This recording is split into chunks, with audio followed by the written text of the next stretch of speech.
Good evening friends. তো দেখো আরেকটা ছোট্ট ভিডিও তোমাদের সঙ্গে শেয়ার করছি। এটাও সেদিন হানসেশ্বরী মন্দির থেকে ফেরার পথে আমরা ইমামবাড়াতে এসেছিলাম। ব্যান্ডেল চার্চটা পেরিয়ে খানিকটা টুয়ার্ডস চুঁচুড়োর দিকে এলেই ইমামবাড়াটা কিন্তু পড়ে। আর এটা একটা ভীষণ ভালো একটা প্লেস। আমি এত বছর এই কাছাকাছি জায়গায় থাকি অথচ আসা হয়নি। প্রথমেই টিকিট কেটে নিলাম, এখানে এন্ট্রি ফি হচ্ছে 20 রুপিস ইচ।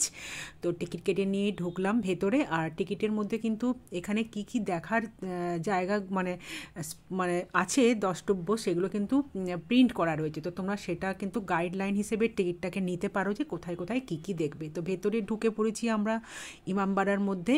আর যেহেতু নিউ ইয়ার ছিল 1 জানুয়ারি, তো ভীষণ ভিড় ছিল। আর হিস্টোরিক্যাল প্লেস ঘুরতে আমার ভীষণ ভালো লাগে। দেখো, তো এখানে প্রথমেই আমরা চারপাশটা দেখে নেবার পর একটা ক্লক টাওয়ার আছে, তো সেটা দেখার জন্য আমরা এখানে এসেছি। তো ক্লক টাওয়ারটা দেখার একটা স্পেশালিটি হলো যে জেন্টস অ্যান্ড গার্লস দুটো আলাদা আলাদা ডিফারেন্ট ওয়েতে যাবে।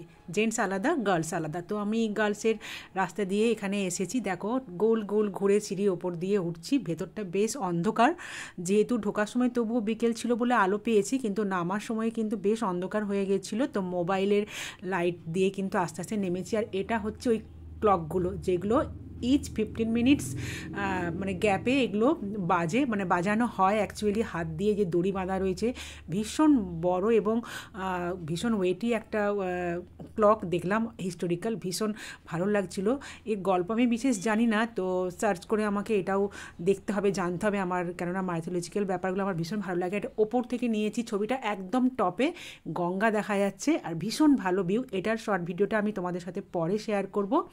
তো নামতে শুরু করলাম মোবাইলের লাইট জেলে জেলে সিঁড়ি দিয়ে। দেখো, বেরিয়ে পড়েছি এখন ক্লক টাওয়ারের ওখান থেকে। আর দেখো, এখন সন্ধে হয়ে গেছে, বেরিয়ে দেখলাম। আর সন্ধেবেলার ভিউটা ভীষণ ভালো লাগছে। আকাশের কালারটা দেখো, জাস্ট আস্তে আস্তে চেঞ্জ হচ্ছে। আর এবার আমি এসেছি প্রেয়ার রুমে। এখানে যেটা প্রেয়ার রুম, ভেতরে ছবি তোলা বারণ, তো যতটা সম্ভব করা যায় আমি করেছি ভেতরে। ভীষণ ওয়েল ডেকোরেশন। আর ওখানকারের যেমন ইমামবাড়া, ওদের যে স্থাপত্য ভাস্কর্য ওদের যেমন হয়, খুব সুন্দর, বিউটিফুল, ভীষণ কালারফুল। তো এই ঢুকেছি প্রেয়ার রুমে। তো এখানে প্রেয়ার যেভাবে আমরা করি সেভাবেই এখানে প্রেয়ার টেয়ার করে নিয়ে জাস্ট বেরিয়ে পড়লাম। ছবি তোলা যেহেতু বারণ, ছবি তোলা যাবে না। তো এখন বেশ ভালো সন্ধে হয়ে গেছে, বাড়ি ফিরবো এবার আস্তে আস্তে। আর ভিউটা দেখো, এত সুন্দর, অসাধারণ একটা চারিপাশের ভিউ। আমার ভীষণ ভালো লাগে এরকম জায়গায় ঘুরে বেড়াতে, হিস্টোরিক্যাল প্লেসগুলো সম্বন্ধে জানতে। পরে ভীষণ ইন্টারেস্টিং একটা গল্প সার্চ করে এটা আমি জেনে নেব পরে। তো দেখো, এবার সন্ধে হয়েই গেছে, বাড়ি ফিরতে হবে এবার। চলো আস্তে আস্তে বাড়ি ফিরি। আর আমার এই ছোট্ট ভিডিওটা তোমাদের কেমন লাগলো অবশ্যই কমেন্টে জানিও। আর তোমরা কে কে ইমামবাড়াতে এসেছো বা যদি আসতে চাও, অবশ্যই এখান থেকে তোমরা জেনে নিতে পারো। তো চলো, টেক কেয়ার, বাই বাই।